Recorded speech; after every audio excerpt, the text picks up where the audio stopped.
구속사와 언약 19번째 시간입니다. 다윗 언약 4번째 시간이고요. 부제로 다윗 언약을 위한 준비라는 제목으로 오늘도 4번째로 이어서 말씀 나누도록 하겠습니다.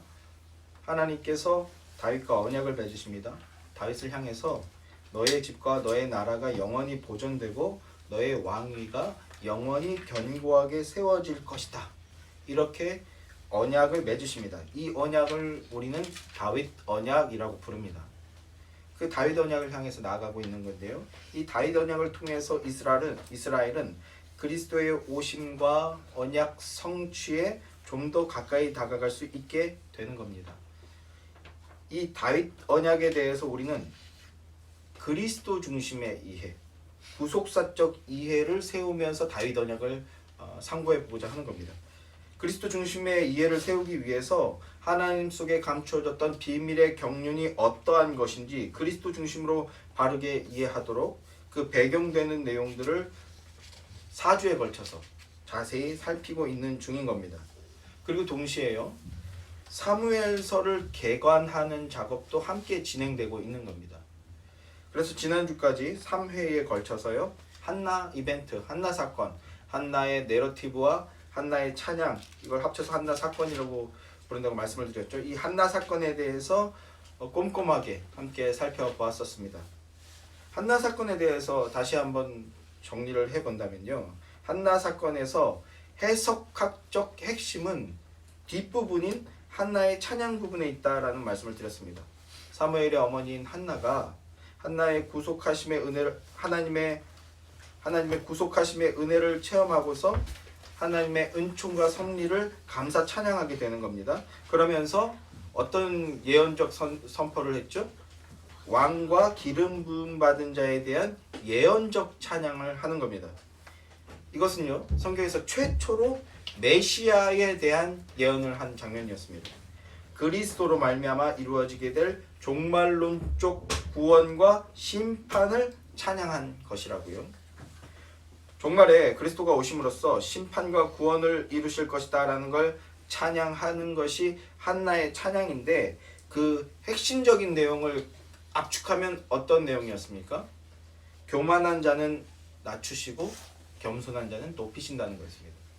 교만한 자는 낮추시고 겸손한 자는 그 뿔을 높이 드실 것이다. 하나님은요, 사람의 중심을 보시는 분이십니다. 마음의 중심을 보시는 분이십니다. 오직 하나님께만 그 능력이 있고요, 오직 기독교에만 이러한 속성이 있습니다. 기독교를 제외한 모든 것들은요, 마음을 보지 않고 행위를 봐요, 행동을 봐요, 환경을 봐요. 그가 이루어낸 업적을 봅니다. 오직 기독교만 사람의 내면을 보려고 합니다. 왜 그러냐? 하나님께서 사람의 중심을 보시는 분이시기 때문에 그렇습니다. 그렇게 하나님은 사람의 중심을 보시는 분이시더라고 한나가 찬양합니다. 모양새와 생김새와 행위를 보고 판단하는 것이 아니라 그의 마음, 그의 중심을 보고 이 자가 겸손한 자인가 아니면 교만한 자인가, 그것을 측정하고 판단하고 평가하시는 분이시다라는 것입니다. 하나님께서 평가하시는 교만한 자와 겸손한 자에서 교만한 자란 스스로 왕의 자리에 오른 자를 말합니다. 스스로 왕의 자리에 오른 자, 선악과 따먹은 하와, 아담, 그들이 그러했죠. 스스로 왕된 자라는 것은요, 자신이 자신의 인생의 주인공이라고 생각하고, 그래서 자신의 마음과 뜻과 욕망을 추구하며 사는 인생을 교만한 자라고 하는 겁니다. 또 하나님을 버리고 세상의 힘과 능력을 추구하며 세상의 힘을 쫓아가는 인생을 교만한 자라고 하는 겁니다. 한나는 결국 하나님은 그런 자들의 인생을 낮추시더라, 이렇게 체험적이면서도 예언적인 찬양을 고백하고 있는 겁니다.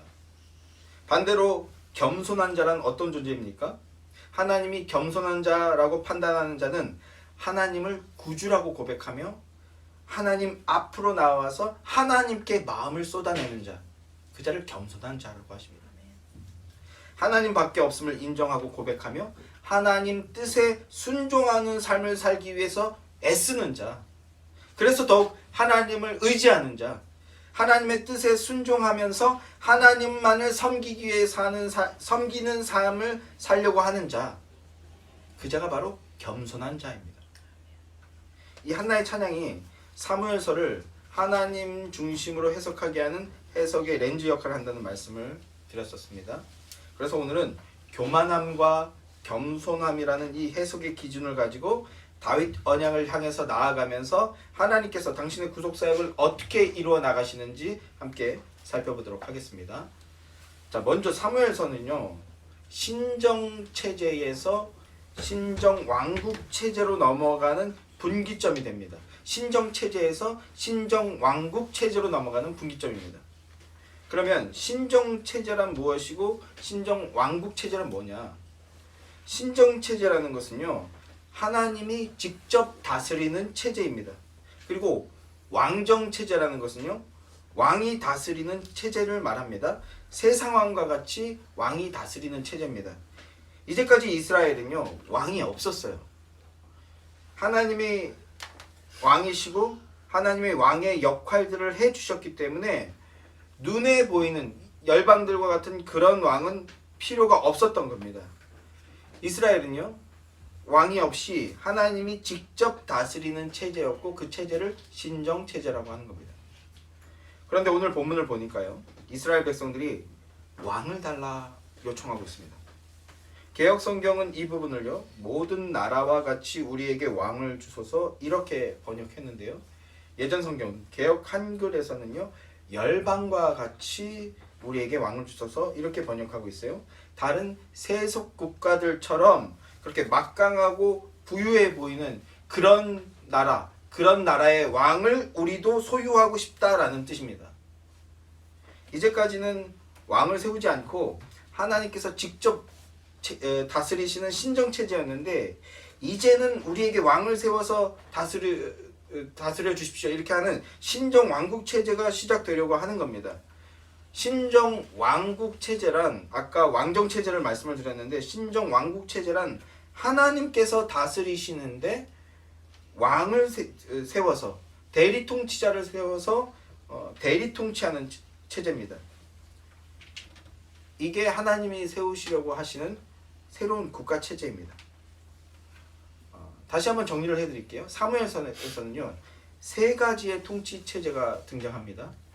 세 가지의 통치체제가 등장하는데, 첫째는요, 하나님이 직접 다스리시는 신정체제고요.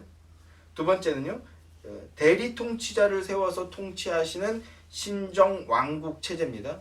그리고 또 하나는요, 그냥 왕정체제가 있어요. 그냥 왕정체제. 열방과 같은 체제죠. 하나님과 상관없이 인간 왕이 다스리시는, 하나님이 없는 나라, 인간 왕이 다스리는 체제입니다. 이 사무엘상에서는요, 신정 왕국 체제는 나타나지 않습니다. 신정 왕국 체제는요, 사무엘 하에 가서 이제 나타나게 됩니다. 그러면 왜 사무엘상에서는 신정 왕국 체제가 나타나지 않는가? 왕이 사울이기 때문에 그렇습니다. 사울이 왕이기 때문에. 사울이 왕이라는 게 무슨 뜻일까요?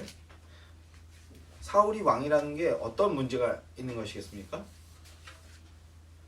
지난주에 사무엘서에 등장하고 있는 워드플레이 하나를 제가 말씀드렸었어요. 기억하실지 모르겠습니다만, 한나가 하나님 앞으로 나와서 마음을 쏟으면서 자식을 요구했어요. 요구했다의 원어가 샤알이라고 말씀드렸죠. 이 샤알이라는 단어에 비슷한 음가들을 사용함으로써 어떤 이미지를, 그 내용을 이미지화시켜서 우리에게 던져주는 게 이제 워드플레이인데, 한나가 하나님께 나와 자식을 샤알 했을 때 하나님께서는 한나에게 응답을 해주셨는데, 어떻게 응답해 주셨다고요? 샤무엘로 응답해 주셨다고요. 그런데 이스라엘 백성들이 하나님 앞에 나와서 우리에게도 열방과 같은 저런 막강하고 힘있는 왕, 보기 좋은 왕을 주십시오 이렇게 왕을 달라 샤알 하니까, 하나님께서 이스라엘 백성들에 대해서는 어떻게 응답해 주셨다고요? 샤울을 주셨다고요. 왕을 달라고 샤알 하니까 샤울 왕을 주셨다고요. 샤울은 구걸이라는 뜻입니다. 니네가 나의 왕 같은 자녀들인데 진정한 왕인 것을 알지 못하고 세상과 같은 저런 왕을 구걸해? 그럼 니네가 원하는 대로 해줄게. 구걸하는 대로 구걸해줄게. 이런 의미를 가지고 있는 겁니다. 하나님 나라의 백성인 너희가 너희의 정체성을 망각하고 세상과 같은 왕을 요구한다, 왕을 구걸한다? 그러면 너희 뜻대로 세상에 빌어먹는, 구걸하는 그런 걸 너희에게 응답으로 줄게. 이런 이미지를 던져주고 있는 거죠. 사울은 하나님이 세우신 왕이 아니었다라는 거예요. 하나님의 통치를 받는 왕이 아니었다라는 겁니다. 인간들이 자신들의 욕구를 따라서 세운 왕이 사울 왕이었습니다. 인간이 세운 왕이었다는 겁니다. 그래서 사무엘상에서는 신정 왕국 체제가 없는 겁니다. 그냥 왕정 체제인 거예요. 인간들의 뜻과 욕구를 따라 세워진 왕이었고 인간들의 욕망을 충족하기 위해서 존재했던 왕이 바로 사울 왕이었고요. 그 사울 왕이 뭡니까? 이스라엘의 실존인 겁니다. 그렇기 때문에 사울 왕 시대는요, 신정 왕국 체제가 아니라 그냥 왕정 국가였던 겁니다. 인간이 세운 나라, 인간의 나라, 즉 교만한 나라인 겁니다. 교만. 사무엘서는 하나님이 왕으로서 다스리시는 신정 왕국과 인간이 세운 나라, 인간의 왕국을 비교해서 보여주고 있고요. 그 두 나라의 끝이 어떻게 달라지는지 그것을 보여주시고 설명해 주시기 위해서 기록된 말씀이 바로 사무엘서인 겁니다. 그리고 나아가서 하나님께 불충하고 하나님께 반역하는 이 반역자들을 우리 하나님이 어떻게 다스리시는가? 어떻게 다스리십니까? 놀랍게도요, 다시 당신의 백성으로 되돌리시는 거예요. 반역하면 죽음입니다. 이게 성경 전체의 내용이죠, 사실은. 반역하면 죽음이에요. 그런데 그 반역자들을 어떻게 하신다고요? 다시 당신의 백성으로 되돌리시기 위해서 일하시는 모습을 보여주시는 게 사무엘서의 사무엘상하에 기록된 말씀입니다. 그래서 우리에게 은혜가 되는 거죠. 우리는 그 말씀을 통해서, 그리고 그들을 대표하는 다윗과 영원한 하나님의 왕국 언약을 맺으시는 장면을 통해서 우리가 어떻게 하나님의 백성이 되고 하나님의 자녀가 되는 것인지를 확인할 수 있게 되는 것입니다. 이게 사무엘서에 기록된 말씀인 겁니다. 자, 이제 본문으로 이제 돌아가 보겠습니다. 본문 말씀을 보십시오. 8장 4절 5절 말씀입니다. 본문 8장 4절 5절 말씀 같이 읽겠습니다. 시작. 이스라엘 모든 장로가 모여 라마에 있는 사무엘에게 나아가서 그에게 이르되 보소서, 당신은 늙고 당신의 아들들은 당신의 행위를 따르지 아니하니 모든 나라와 같이 우리에게 왕을 세워 우리를 다스리게 하소서 한지라. 자, 이스라엘 백성들이 사무엘 앞으로 나아가서 사무엘에게 우리도 왕을 달라 이렇게 요청하고 있습니다. 이 장면은요, 인간적인 측면으로 봤을 때 굉장히 잔인한 장면입니다. 아직 이스라엘에는요, 왕정 제도가 있지 않아요. 왕정 제도가 세워지지 않은 상태였습니다. 그런데요, 왕은 없었지만 실질적으로 왕의 역할, 왕정 국가의 신정 왕국에서의 그 역할인데요, 대리 통치자의 역할을 감당하던 사람이 있었습니다. 누구겠습니까? 사무엘이에요. 사무엘이 실질적인 왕의 역할을 하고 있었습니다. 그 사무엘이요, 이제 나이가 많아져서 그 역할을 아들들에게 물려주는 상황이었어요. 그런데 그 아들들이 좀 부패하고 무능했던 것 같습니다. 그러자 이스라엘 백성들이요, 사무엘에게로 와서 왕을 요구하는 그런 장면입니다. 자식들이 좀 칠칠치 못하다고 여겨지니까 득달같이 달려와서 그 아비 앞에 와서 우리에게 왕을 달라 이렇게 요구하는 겁니다. 이 상황이 그 아비된 마음에 얼마나 큰 상처가 되겠습니까? 내 자식들이 모자라다고 바로 저것들을 버리고 왕을 달라고 요구하다니 얼마나 상처가 됐겠습니까? 그동안 사무엘이 감당했을 그 수많은 수고와 헌신들이 지금 다 부정되고 있는 거예요. 당장에 자기들이 좀 불편하고 손해를 보는 것 같으니까 헌신짝처럼 내팽개치는 그런 장면인 겁니다. 이 정도만 해도 사람이라면 굉장히 큰 상처가 될 것 같은데요. 그런데 지금 사무엘에게 와서 왕을 달라고 요구하는 것은요, 사실은 그 정도가 아니죠. 그 정도가 아닙니다. 자식들 무능하다고 떼쓰고 억지 쓰는 정도가 아니라, 그 사무엘의 자식들을 부정하는 정도가 아니라 지금 뭐 하는 겁니까? 사무엘에게 왕을 달라고 하는 것은요, 사무엘을 버리는 겁니다. 이제 늙고 병들었으니까 필요 없다. 실질적인 왕의 역할을 감당했던 사무엘이 이제는 늙고 기운이 없어진 것 같으니까 사무엘을 버리는 거예요. 흔히 우리가 인간이 세상에서 제일 악하고 제일 무섭다 이런 말들 하지 않습니까? 드라마 같은 데 보면 이런 말들 하대요. 이렇게 오직 그 이익만을 목적으로 하고 이익만을 추구하며 그 이해관계로 얽힌 인간관계는요, 그 계산 셈법이 틀려지면 어떻게 됩니까? 세상에서 가장 무섭고 냉정해지는 겁니다.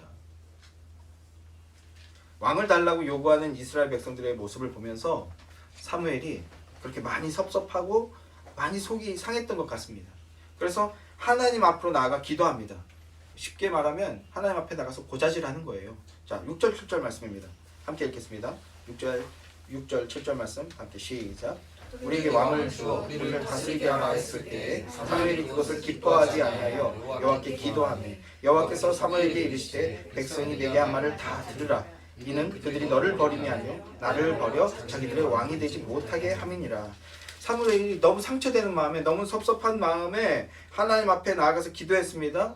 쟤들이 나를 버리고 새로운 왕을 달라고 합니다. 이렇게 기도한 것 같아요. 그랬더니 하나님께서 더 놀라운 말씀을 말씀하시죠. 어떤 말씀입니까?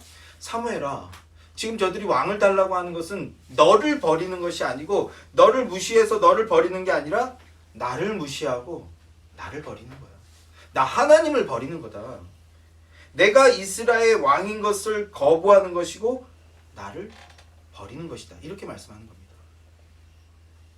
믿음의 눈으로 바라보면요, 전능하신 하나님께서 왕으로서 한결같은 왕의 모습으로 이스라엘을 통치해 주셨어요. 그런데 믿음의 눈을 잃어버린 이스라엘 백성들의 눈에는 어떻게 보이는 겁니까? 왕이 없다라고 보이는 겁니다. 왕이 없다라는 거예요. 이스라엘은 왕이 없다라는 거예요. 모세를 통해서 주어진 왕의 법전인 이 율법서, 이 율법으로서 율법서가 그들에게 주어져 있습니다. 신정국가로서 이스라엘은 그 법을 따르며 살기만 하면 되는 거예요.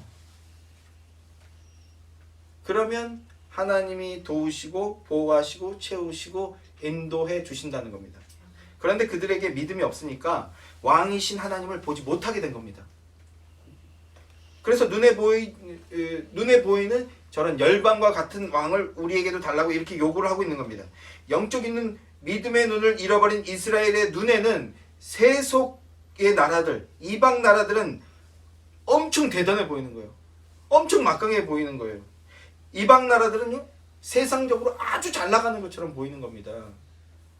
그런데 그에 반해서 자신들은요, 하나님을 왕으로 모시고 있는 자신들은 어떻게 보입니까? 세상적인 가치 판단을 해봤을 때 너무나 작고 초라해 보이는 거예요.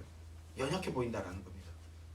그래서 자신들을 지켜주고 그리고 나아가서 자신들의 욕망을 채워줄 그런 왕을 지금 요구하고 있는 거예요. 그런 이스라엘 백성들을 향해서 사무엘이 하나님의 말씀을 받아 이제 전달해 주는 겁니다. 이어지는 말씀들이, 너희가 왕이신 하나님을 버리고 너희가 원하는 대로 그런 열방과 같은 왕을 세우게 되면 좋아. 자, 한번 그렇게 해보자. 그러면 어떤 일들이 벌어지는지 너희가 알고 있니? 이렇게 반문하듯이 얘기해 주는 것들이 이어지는 말씀들인데요. 9절부터 17절 말씀을 한번 눈으로 쫓아오시기 바랍니다. 그러므로 그들의 말을 듣되 너는 그들에게 엄히 경고하고 그들을 다스릴 왕의 제도를 가르치라. 너희가 요구하는 왕과 왕정 국가를 세우면 어떤 제도가 생기고 어떤 나라가 되는지 네가 설명해 줘라. 이렇게 말씀하는 거예요. 사무엘이 왕을 요구하는 백성에게 여호와의 모든 말씀을 말하여 이르되 너희를 다스릴 왕의 제도는 이러하니라. 그가 너희 아들들을 데려다가 그의 병거와 말을 어거하게 하리니 그들이 그 병거 앞에서 달릴 것이며 군대로 끌려가서 군인 복무를 하게 될 거라는 거예요. 그가 또 너희의 아들들을 1000부장과 50부장을 삼을 것이며 자기 밭을 갈게 하고 자기 추수를 하게 할 것이며 자기 무기와 병거의 장비도 만들게 할 것이며, 그렇게 군인으로 데리고 가는데 기껏 해봐야 하급 군사 정도 아니면 병졸의 역할을 하게 될 거다, 이런 말씀인 겁니다. 그가 또 너희의 딸들을 데려다가 향료 만드는 자와 요리하는 자와 떡 굽는 자로 삼을 것이며 그가 또 너희의 곡식과 포도원 소산의 11조를 거두어 자기의 관리와 신하들에게 줄 것이며 그가 또 너희의 노비와 가장 아름다운 소년과 나귀들을 끌어다가 자기 일을 시킬 것이며 너희의 양떼의 10분의 1을 거두어 가리니 너희가 그의 종이 될 것이라. 그날에 너희는 너희가 택한 왕으로 말미암아 부르짖되 그날에 여호와께서 너희에게 응답하지 아니하시리라 하니라. 여기 응답하지 아니하시리라, 여기가 굉장히 중요한데, 이스라엘 너희들이 원하는 대로 왕을 세우면 어떤 상황이 벌어지는지 너희 아니라고 말씀해 주시는데요. 첫째, 이스라엘에는요 상비군이 없었습니다. 사사시대에는 상비군이 없었어요. 전쟁이 필요하면요 하나님께서 왕으로서 전쟁의 그 대장으로서 친히 참전하시는 겁니다. 그리고 그 앞에 사사를 세워서 대리하게 하시는데요. 그 비정기군으로서 일시적으로 나아가서 싸우는 거지 상비군 제도가 없었어요. 이스라엘은요. 모두가 여호와의 군대이기 때문에 그렇습니다. 자, 그런데 이제 상비군이 생긴다는 거예요. 이스라엘은 이게 너무 좋은 거예요. 이 바보들이. 이게 되게 있어 보이는 거예요. 이게 되게 막강해 보인다라는 거예요. 상비군을 세워서 그 상비군을 하려면 어떻게 해야 됩니까? 내 아들들을 군대로 보내야 되는 겁니다. 군대가 없던 나라에서 군대가 생긴 거예요. 지금 뭐 이 페미니즘 그리고 막시즘과의 그 전투의 연장선상인데 지금 대한민국의 최대 위기는 뭡니까? 우리나라를 위해서 국방의 의무를 담당하는 그 저 군인들을 우습게 여긴다라는 거예요. 비하한다라는 겁니다. 그에 대해 감사하게 여기지 않고요. 그게 뭐 전혀 공감하지 않고 미국 같은 경우에는 군인이라 그러면 딱 서서 경례를 하잖아요. 그냥 모르는 사람인데 군인이 지나가면요 존경을 보내주고 박수 쳐줍니다. 그냥 지나가는데요. 나라를 위해서 헌신한다는 거. 물론 그들이 어마어마한 그 월급을 받으면서 군대 생활하지만 나라를 위해서 군인이 되어준 것에 대해서 존경을 보냅니다. 그런데 우리나라는요 지금은 많이 월급이 올랐지만 뭐 쥐꼬리만한 월급도 아닌 월급을 받으면서 나라를 위해서 가장 젊은 시기에 강제로 끌려가서 군대 생활을 하는데도 불구하고 그들에게 존경과 찬사를 보내지 않고 우습게 여기고 비하합니다. 그래서 반대급부로 일어나는 게 뭐예요 지금요? 여자도 군대 보내자 이 얘기예요. 실질적으로 지금 국민의 수가 줄어들고 남자의 수가 줄어드니까 우리는 휴전 상태에 있는 국가이기 때문에 정말 실질적인 이유 때문에 여군을 징집할 수도 있는 그런 상황이 점점 다가오고 있어요. 근데 이걸 이념 전쟁으로 자꾸 갈라치게 하고 있는 이런 상황인데 자 군대가 없다가 이제 여자들 군대 가게 생겼어요. 어떻습니까? 어떤 기분일까요? 제가 한번 미루어 짐작해보라고 지금 얘기를 과다해서 뭐 많이 과장하진 않았지만 적용해보고 있는 건데요. 자, 이스라엘에는 군대가 없었습니다. 근데 이제 군대가 생긴다는 거예요. 좋을까요? 나쁠까요? 근데 좋다라는 거예요. 우리가 이제 막강해진다라고 생각하는 거죠. 막연한 생각을 하고 있는 겁니다. 또 15절에 보면 제사장 나라로서요. 레위 제사장에게 드리던 영적인 11조가 있었습니다. 자, 영적이라고 하는 것은요, 영적인 의미로 이해해서 바치게 되는 국민의 어떤 기본 의무 같은 11조가 있었어요. 그런데 이제 새로운 11조가 또 생긴다라는 거예요. 왕에게 또 다른 11조를 바치게 될 것이다. 이렇게 얘기하는데, 그러면서 그래도 좋으냐? 이렇게 묻는 겁니다. 그런데 뭐라고 하는 거예요? 좋다라는 겁니다. 좋아요. 이렇게 얘기하는 겁니다. 그리고 가장 심각한 건 뭡니까? 이제 너희가 왕의 종이 될 거야. 왕의 노예로 전락하게 될 거다. 자, 모세 언약을 통해서 이스라엘 백성들은요 제사장 나라로 등극되었습니다. 그래서 그걸 베드로 사도는 뭐라고 얘기합니까? 너희는 왕이요 제사장이다. 왕 같은 제사장이다라고 얘기하고 있잖아요. 이스라엘 백성 한 사람 한 사람 한 사람이 다 제사장이고 다 왕이고 그런 존귀한 존재였는데요. 자신들의 그런 존귀한 가치를 스스로가 무너뜨려 버리는 겁니다. 어느 정도로 무너뜨리는 겁니까? 노예로 전락해 버린다는 거예요. 자신들이 선택해서 지금 종과 노예로 전락해버리고 있다는 겁니다. 왕 같은 제사장이라는 소명과 하나님 앞에서 주어졌던 그 자유하던 존재에서 이제 개인의 권리가 박탈되고 왕의 종으로 전락하게 될 것이다 라고 말하고 있는데 그래서 그게 좋으냐라고 물어봤는데요. 좋다라는 거예요. 이것만 해도 너무나 안타깝고 어리석은 일 아닙니까? 그런데 더 큰 문제가 있습니다. 마지막 절이었는데 18절 말씀에 보면요. 그날에 너희는 너희가 택한 왕으로 말미암아 부르짖되 그날에 여호와께서 너희에게 응답하지 아니하실 것이다. 이렇게 얘기합니다. 만일 너희가 세운 그 왕을 너희가 지금 막 기대하면서 좋아하고 있는데 환영하고 있는데 만약에 그 왕이 변질되면 그 막강한 힘을 가진 왕이 잘못되어서 그래서 너희가 그 왕으로 인해서 고통 가운데 빠지게 되면 어떻게 할 거냐? 근데 하나님이 뭐라고 대답하십니까? 그날에 너희가 택한 왕으로 말미암아 부르짖되 나 여호와가 너희에게 그때는 응답해 주지 않을 거다. 이게 사사시대의 사이클을 좀 이해할 필요가 있는데요. 사사시대의 사이클이 뭐냐면 하나님께서 평화를 주셨어요. 땅을 주시고 평화를 주셨습니다. 그런데 그 평화 가운데 망각해 버리는 거예요. 그래서 그들이 교만하고 부패해지는 겁니다.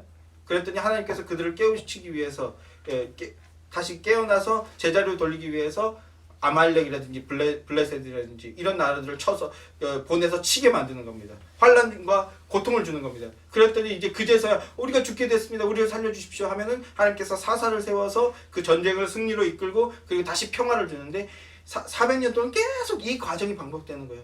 평화가 오면 교만해져서 자기들이 뭘 잘한 줄 알고 교만해져서 또 부패하고, 그러면 하나님께서 그들을 깨우시기 위해서 대적을 보내시고 그 대적 때문에 우리가 죽게 되었습니다. 하나님 살려주십시오 하면 사사를 일으켜서, 이게 사사 사이클인데요. 자, 그들이 그때 우리가 죽게 되었습니다. 교만하고 부패해서 막 범죄하여 어려움에 빠졌는데 하나님 앞에 나와서 우리가 죽게 됐습니다. 살려주십시오 이렇게 말하면 사사를 보내서 살려주셨다라는 거예요. 회복시켜 주셨다라는 거예요. 이게 성도의 삶이지 않습니까? 그런데 이제 너희가 세운 왕으로 말미암아 그런 현상이 벌어지면 그때는 내가 너희들한테 응답하지 않을 거다. 너무 큰 엄청난 말씀을 해주시고 계신데요. 이스라엘은요 그래도 좋다라는 거예요. 왕이 변질되고 잘못해서 너희가 고통 가운데 빠지게 되고 그래서 그때 나에게 부르짖게 되더라도 그때는 내가 너희를 구원해 주지 않을 거야. 이렇게 말씀하십니다. 너희가 나를 버리고 인간의 왕을 세웠으니까 그때부터는 이제 인간왕 붙들고 살아. 이런 말씀인 거예요. 얼마나 큰 위험입니까? 이게 제일 큰 위험이에요. 성도에게 제일 무서운 건 이겁니다. 그래 이제 각자 갈 길 가자. 넌 네 인생 네가 알아서 해라. 하나님이 이 말씀하실 때 우리는 어떻게 해야 됩니까? 납작 엎드리셔야 되는 거예요. 그런데 이스라엘 백성들은요, 자신들의 요구와 선택이 무엇을 뜻하는지 알지 못하고 있어요. 자기 중심적인 오만함에 빠져서 영적인 세계를 인식하지 못하고 그리고 하나님 말씀의 진리를 깨닫지 못하는 영적 맹인의 상태의 모습을 보여주고 있는 겁니다. 이런 인간들의 어리석음과 그리고 그 어리석음으로 인하여서 스스로 왕됨의 길로 나아간 이스라엘의 영적 표징이 등장하는데 그게 뭡니까? 바로 사울 왕이에요. 사울 왕. 이스라엘의 1대 왕. 인간들의 육신적인 욕망과 기대와 요구에 의해서 세워진 왕. 인간의 욕망, 인간의 교만함. 사울 왕이라는 존재는 부패한 이스라엘의 영적 상태를 표징하는 겁니다. 이기적인 욕구에 사로잡혀서 생명의 길을 저버리는 인간들의 실존을 상징하는 존재가 바로 사울 왕인 겁니다. 예수 그리스도로 말미암아 기뻐하며 예수 그리스도의 십자가를 붙들고 따르지 않는 자들을 향해서 너희가 바로 이 사울 왕 같이 스스로 왕된 존재들이다 라는 것을 통로해주고 계신 겁니다. 그러면 인간들의 기대가 어떤 모양이었는지 사울에 대한 묘사들을 통해서 확인해 보도록 하죠. 9장 1절 2절 말씀입니다. 이어지는 9장 1절 2절 말씀 다 함께 읽도록 하죠. 다 함께 시작. 베냐민 지파에 기스라 이름하는 유력한 사람이 있으니 그는 아벨의 아들이요 스로의 손자요 베고라스의 증손이요 아비야의 현손이며 베냐민 사람이더라. 기스에게 아들이 있으니 그의 이름은 사울이요 준수한 소년이라. 이스라엘 자손 중에 그보다 더 준수한 자가 없고 키는 모든 백성 어깨 위만큼 더 컸더라. 그보다 더 준수한 자가 없더라. 준수한 용모에 그리고 키는요 보통 사람들보다 머리 하나가 더 있대요. 어깨만큼 더 있다고 합니다. 말 그대로 보기에 너무나 훤칠하고 매력적인 사람이었던 거죠. 오늘날로 따지면 딱히 떠오르는 인물이 그 서장훈 정도 될까요? 서장훈 정도? 네, 건물주에다가 키도 크고 키가 크니까 뭐 힘도 세겠죠. 와, 저런 사람이 우리의 리더가 되면, 그리고 서장훈이 또 얼마나 그 사람이 그 말하는 거 보면 되게 똑똑하지 않아요? 좀 그 세상 시류를 제대로 잘 파악하고 있고, 그리고 현실적인 그 대응들, 적절한 대답들 하는 거 보면서 이 사람이 좀 지혜로운 면이 있구나라는 생각들을 하게 되는데, 딱 그런 인물인 거예요. 보기에 흠모할 만한 거죠. 이스라엘 백성들이 그런 사울을 보고서, 사울이 왕으로 세워지는 것을 보고서 어떻게 반응합니까? 만세라고 해줍니다. 만세. 드디어 우리에게도 남부끄럽지 않은 이렇게 번듯한 왕이 우리에게도 생겼다 이러면서 만세를 부르는 거예요. 하나님을 보고 계신데. 그의 용모를 보면서 이제 우리에게도 엄청난 그 어마무시한 적들이 쳐도와도 이제 우리는 두렵지 않다. 새빨간 거짓말이에요. 왜냐하면 그들의 전쟁은 다 하나님이 싸워주셨던 전쟁이거든요. 하나님이 계셨기 때문에 승리한 전쟁이지 사람이 승리한 전쟁이 아니었는데요. 싸그리 지금 망각하고 거짓말하고 있는 겁니다. 사울을 중심으로 해서 이제 새로운 군대를 조직해서 이제 적들과 당당히 맞서 싸우자. 맞서 싸워서 이기고 그들의 그 화려한 재물, 그 은근 패물들을 우리가 다 쟁취하자. 이런 속셈인 거예요. 그렇게 사울은 인간이 세운 왕입니다. 그런데요, 사울이 왕이 되고 초반에는요, 전쟁에 나가서 이깁니다. 또 이겼더니요, 겸손하게 하나님께 영광을 올려드리는 거예요. 약간 우스갯소리로 하나님도 내가 좀 잘못 봤나? 이렇게 생각하셨을 수도 있을 정도로 아주 겸손한 모습으로 하나님께 영광을 올려드리고 자신의 모습은 낮추는. 그런데 시간이 흐를수록 이제 점점 본색이 드러나는 거죠. 교만함이 드러나기 시작합니다. 그러니까 없었던 게 생긴 게 아니라 본래의 모습, 본래의 자리로 돌아가는 겁니다. 교만함에서 출발한 것이고 인간의 욕구를 향해서 나아가는 인생이었기 때문에 잠깐 속일 수는 있을지 모르겠지만 그러나 본색을 드러내게 되는 거죠. 본래 자리로 돌아가게 되는 겁니다. 13장 말씀을 보십시오. 13장 1절 2절 말씀입니다. 얼마 만에 돌아가는지 얼마 만에 본색을 드러내는지 한번 봅시다. 13장 1절부터 7절까지 말씀입니다. 다 같이 읽겠습니다. 시작. 사울이 왕이 될 때 40세라 그가 이스라엘을 다스린 지 2년에 이스라엘 사람 3,000명을 택하여 그 중에서 2,000명은 자기와 함께 믹마스와 베델의 산에 있게 하고 1,000명은 요나단과 함께 베냐민 기브야에 있게 하고 남은 백성은 각기 장막으로 보내니라. 요나단이 게바에 있는 블레셋 사람의 수비대를 치매 블레셋 사람이 이를 들은지라. 사울이 온 땅에 나팔을 불어 이르되 히브리 사람들은 들으라 하니 온 이스라엘이 사울이 블레셋 사람의 수비대를 친 것과 이스라엘이 블레셋 사람의 미움을 받게 되었다함을 듣고 그 백성이 길갈로 모여 사울을 따르니라. 블레셋 사람들이 이스라엘과 싸우려고 모였는데 해변에 모래 6,000명이요 백성은 해변에 모래같이 많더라. 그들이 올라와 베다의 동쪽 믹마스에 진심에 이스라엘 사람들이 위급함을 보고 절박하여 굴과 숯불과 바위 틈과 은밀한 곳과 웅덩이에 숨으며 어떤 히브리 사람들은 요단을 건너 갓과 길라 땅으로 가되 사울은 아직 길갈에 있고 그를 따른 모든 백성이 떨더라. 이렇게 얘기했습니다. 왕이 된 지 2년 차라고 말하고 있어요. 그리고 이제 또다시 전쟁의 시즌이 온 것 같습니다. 전쟁을 치러야 할 상황이 된 거예요. 왕의 책무는요, 가장 중요한 책무는 두 가지라는 말씀을 드렸는데 그 중에 하나가 전쟁을 승리로 이끄는 역할을 해야 됩니다. 그래서 전쟁을 승리로 이끌 것 같은 사울을 우리의 왕으로 달라고 했던 건데, 그런데 사울을 그 전쟁의 대장으로 해서 나아갔더니 백성들이 어떻게 하고 있어요? 떨고 있더라는 거예요. 떨고 있어요. 사울은 백성들의 눈에 보기에 이스라엘을 승리로 이끌 같은 그런 모습이었는데, 그래서 이스라엘의 그런 기대를 한 몸에 받으면서 왕으로 선택을 받았다라는 것을 사울은 그 누구보다도 잘 알고 있었던 거예요.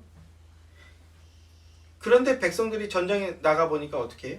사울을 의지하면서 담대해지는 게 아니라 무서워서 떨고 있다는 거예요. 그 모습을 본 겁니다. 2년 차 된 왕으로서 이제 확실하게 뭔가를 보여줘야 되는 상황이 온 겁니다. 전쟁에 나가야 되는데 이스라엘이 전쟁에 나가기 전에는 항상 뭘 해야 됩니까? 제사를 드려야 돼요. 출정식을 하는 겁니다. 제사로서 출정식을 해야 되는 겁니다. 그래서 출정식을 드리기 위해서 제사를 드려야 되는데 제사장인 사무엘이 없는 거예요. 사무엘이 와야 됩니다. 그런데 이제 일주일이 지났는데 사무엘이 오질 않는 거예요. 사울의 마음이 속으로 이제 타 들어가는 거죠. 13장 8절 9절 말씀을 보십시오. 13장 8절 9절 말씀 다 함께 시작. 사무엘이 정한 기한대 이래도록 사무엘이 길갈로 오지 아니하매 백성이 사울에게서 흩어지는지라. 사울이 이르되 번제와 화목제물을 이리로 가져오라. 번제를 드렸더라. 이렇게 말씀하고 있죠. 사무엘이 와야 되는데 사무엘이 오지 않아요. 그래서 뭘 했습니까? 사무엘 때문에 제사를 못 드리고 있으니까 출정을 할 수가 없는 상황인 거예요. 그래서 블레셋이라는 강한 적 앞에서 두려워 떨던 이 백성들이 이 상황을 보면서 왜 사무엘이 오지 않지? 막 이런 상황을 보면서 더 두려워하기 시작하는 겁니다. 그래서 더 두려워서 어떻게 한다는 거예요? 흩어지기 시작했다라는 거예요. 그렇게 되자 사울이 어떤 실수를 저지르게 됩니까? 제사장이 오지 않았는데 자기가 마음대로 독단적으로 제사를 드리는 겁니다. 이게 가장 큰 죄예요. 스스로 왕된 자, 내면 세계에서 스스로 왕이 되었던 건데 이제 실질적으로 스스로 왕된 모습을 드러내 보여주고 있는 겁니다. 사무엘이 없이 독단적으로 제사를 드렸다는 것은 한나의 찬송에서 나왔던 그 교만한 자라는 것을 스스로 폭로해서 보여주고 있는 겁니다. 하나님 중심이 아닌 인간 중심, 자기 중심. 나의 의와 나의 욕구를 위해서라면 하나님께 드리는 제사, 하나님께 드리는 예배마저도 내 마음대로 할 수 있다라고 생각하고 있는 그런 존재라는 겁니다. 이게 교만한 자예요. 사울에게 있어서 제사라는 것은요, 사람들이 자기에게서부터 흩어지지 않게 하는 데 필요한 도구에 지나지 않았던 겁니다. 제사를 드림으로써 사람들이 사울 자신을 중심으로 모여서 힘을 구축하고 세를 구축하는 데 필요한 도구요 방법이었던 것 뿐이었다는 거예요. 하나님의 뜻대로 순종하고 하나님만 경배를 받으시게 하는 것 따위에는 관심이 없었던 자인 겁니다. 이게 뭐라고요? 이게 교만함입니다. 자, 13장 10절 말씀을 보십시오. 13장 10절 말씀. 다 함께 시작. 마치자 사무엘이 온지라 사울이 나가 마시며 문하노니. 자, 제사를 드리자마자 무슨 일이 벌어집니까? 사무엘이 나타납니다. 사무엘이 나타나서 왕에게 묻습니다. 왕이시여, 당신이 행한 것이 지금 무엇입니까? 책망하고 있는 거죠. 그러자 사울이 대답합니다. 11절 말씀을 보시면 사무엘이 이르되 왕이 행하신 것이 무엇이냐 하니 사울이 이르되 백성은 내게서 흩어지고 당신은 정한 날에 오지 아니하고 블레셋 사람은 믹마스에 모였음을 내가 보았으므로 이에 내가 이르기를 블레셋 사람들이 나를 치러 길갈로 내려오겠거늘 내가 여호와께 은혜를 간구하지 못하였다고 부득이하여 번제를 드렸나이다 하니라. 하나님께 드리는 제사를 부득이하게 자기 마음대로 드렸다는 거예요.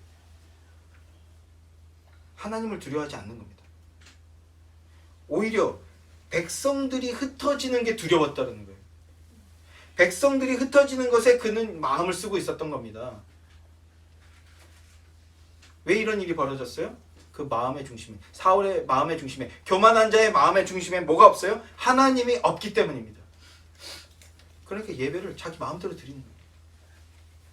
왕권의 근거, 왕권의 뿌리가 하나님께로부터 오는 것이 아니라 백성들에게 뿌리를 두고 있는 거예요. 백성들의 인기, 백성들의 만족, 거기에 뿌리를 두고 있기 때문에 하나님보다 백성을 더 두려워하는 겁니다. 하나님보다 세상을 더 두려워하는 겁니다. 이걸 뭐라고 한다고요? 교만함이라고 한다. 하나님은 교만한 자를 낮추신다 말씀하셨습니다. 대적하는 자를 산산이 깨어지게 하실 것이다 라고 하셨습니다. 우레로 그들을 치시고 땅 끝까지 심판을 하실 것이다 라고 말씀하셨습니다. 이제 이것을 통해, 이제 사울을 통해서 하나님이 그 일을 보여주신다라는 것이 하나님의 메시지인 겁니다. 스스로 왕된 인생의 그 마지막, 그 결국에 대해서 메시지를 주고 있는 겁니다. 이 말씀을 듣고 두려워 떠는 것이 성도의 올바른 신앙의 시작입니다. 겸손하게 하나님 앞에 두려움을 고백하는 여러분들 되시길 소망합니다.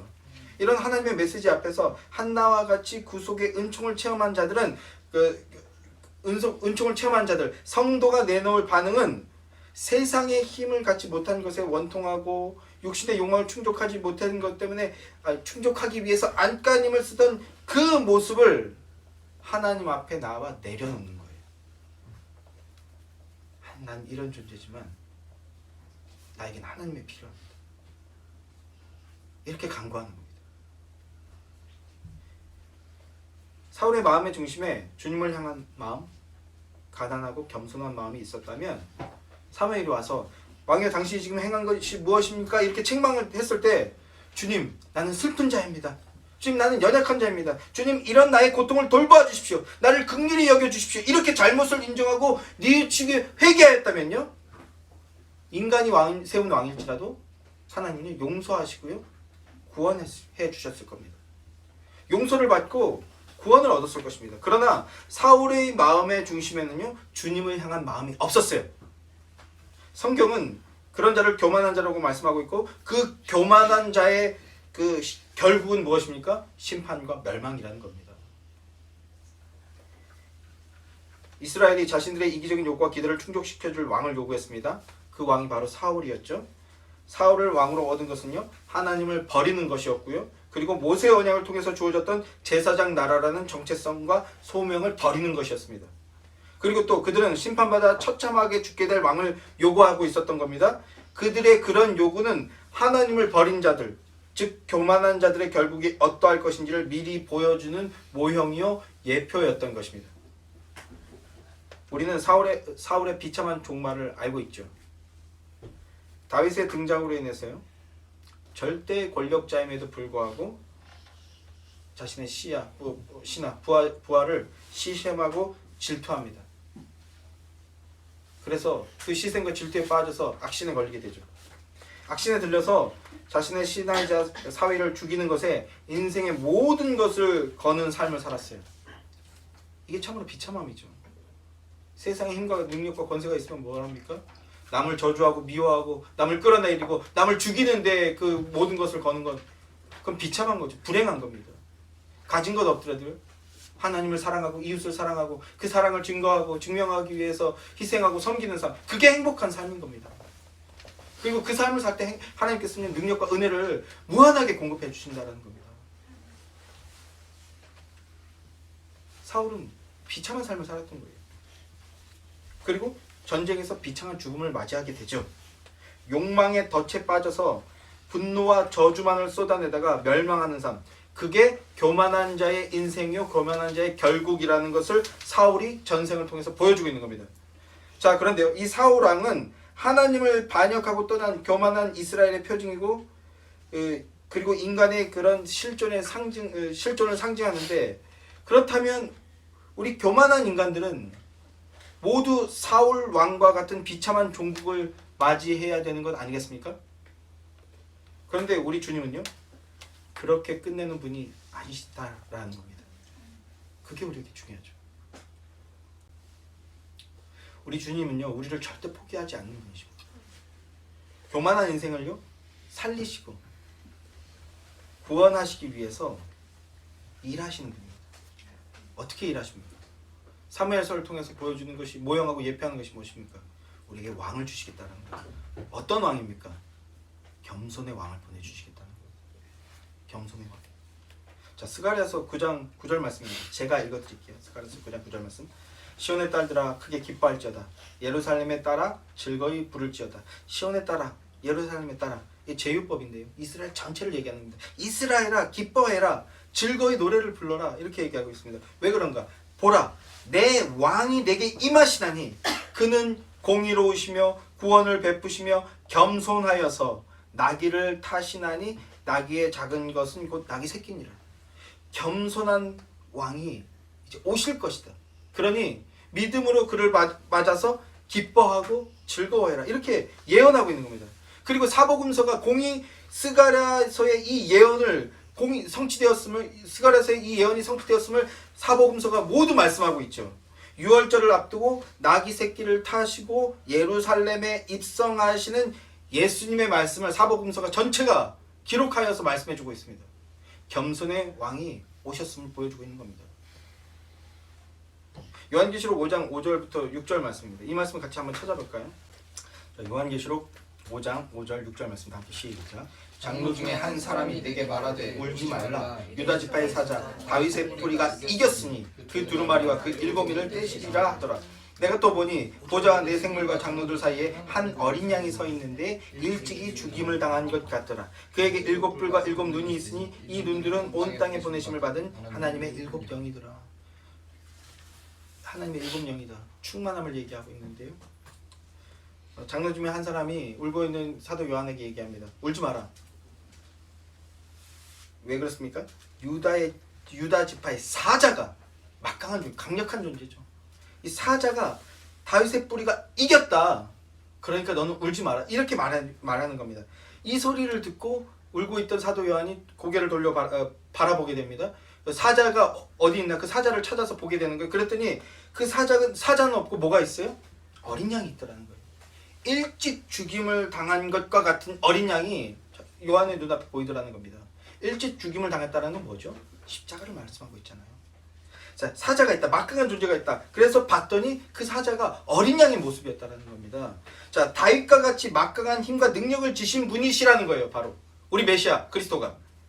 힘과 능력을 통해서 인간의 기대와 욕구를 충족하는 그런 능력이 충분한 분이시라는 겁니다. 우리에게 승리를 주실 수 있는 분이시다라는 거예요. 그래서 바라봤는데 뭐가 있다고요? 어린 양이 있더래요. 일찍 죽임을 당한 것 같은 어린 양이 있더라. 세상적 힘과 능력을 통해서 인간의 이런 기대와 욕구를 충족시켜 주시는 방법으로서 구원하시는 분이 아니라 죽임을 당하는 것을 통해서 구원하시는 분이 우리의 구주시라는 겁니다. 그분이 바로 겸손하게 오신 왕이라는 거예요. 겸손의 왕이라는 겁니다. 겸손의 왕은요, 그 중심이, 그 마음이 오직 하나님의 마음과 뜻과 사랑으로 가득한 분입니다. 그런 분이 이 땅으로 오셔서 철저히 주님의 마음과 주님의 뜻에 겸손히 순종하시는 것을 통해서 반역하고 떠나간 주님의 백성들을 다시 돌려세우고 구원하여 주신다라는 거예요. 겸손의 왕이 오셔서. 겸손의 왕이 이 땅에 오셔서 교만한 자들에게, 우리 죄인들에게 살 길을 열어주시고 거듭남으로써 겸손한 자가 되어서 하나님의 백성으로서 하나님의 자녀로서 살아갈 수 있는 길을 열어주신다라는 겁니다. 사무엘서는 이걸 예표하고 모형하고 있는 거예요. 우리는 겸손할 수 없습니다. 그런데 진정한 겸손이신 겸손의 왕이 와서 우리의 몫을 다 감당해 주셨어요. 우리가 그분을 믿음으로 말미암아 교만했던 우리가 하나님이 기뻐하시는 겸손한 자의 인생을 살아갈 수 있게 되는 겁니다. 우리는 예수님이 그리스도이심을 믿는 믿음으로 우리의 죄를 위해서 대속의 죽음을 죽으시고 부활하셨음을 믿는 그 믿음으로 교만한 자에서 겸손한 자로 거듭날 수 있게 되었습니다. 이것이 우리에게 가장 큰 은혜이고요, 큰 복입니다. 오늘도 우리 그렇게 찬양했잖아요. 어떻게 그 찬양 뭐죠? 예수 이름을 부르는 자, 예수 이름을 믿는 자, 예수 이름 앞에 나오는 자 뭐가 있다? 복이 있도다. 겸손의 왕으로 말미암아 우리가 이제 이 복을 누릴 수 있게 된 거예요. 그게 여러분들에게 큰 은혜와 큰 복이기를 주님의 이름으로 축원합니다. 우리에게 이 은혜를 주시기 위해서 겸손의 왕으로 오신 예수 그리스도를 구주로 믿고 의지하는 복된 성도들이 되시기를 주님의 이름으로 소망합니다. 왕 되신 줄을 믿는 믿음이 성도의 겸손입니다. 예수 그리스도 없이는 나는 전적으로 무능한 자입니다 라고 고백하는 겸손한 자들이 되시길 소망합니다. 예수 그리스도 없이는 스스로 더 나아질 수 없다라는 이 현실을, 이 사실을 인정하고 하나님의 마음과 뜻에 전적으로 자신을 내어 맡기시고 왕이신 주님, 나는 하나님의 구원과 하나님의 사랑만이 필요합니다. 이렇게 고백하시는 겸손한 자가 되어서 주님의 구속의 은총을 충만히 누리는 복된 인생들이 되시기를 존귀하신 우리 구주 예수 그리스도의 이름으로 축원합니다. 기도하겠습니다.